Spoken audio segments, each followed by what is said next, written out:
আয়নাতে মুখ দেখো না। পাগল। পাগল পাগল কি সাথে হয়েছি? পাগল তো হয়েছি।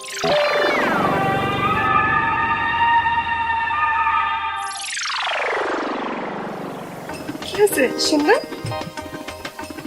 নাইস তোমার। তাও সাদিস মাথা হচ্ছে। হ্যাঁ আই নাইস। আরে আই নাইস কি হলো তোমার? মাথাটা একটু মাথা কি হয়েছে? আচ্ছা দাঁড়াও। এই শুনতো উঠো না, এই যে পানি পানি। পানি লাগতো না মা, আমার পানি লাগতো না, আমার মাথায় ঘুরে নিচ্ছে। আয়নার সামনে যাও, যাও আয়নার সামনে যাও। গেলাম তো। বেড কি দাও একটা।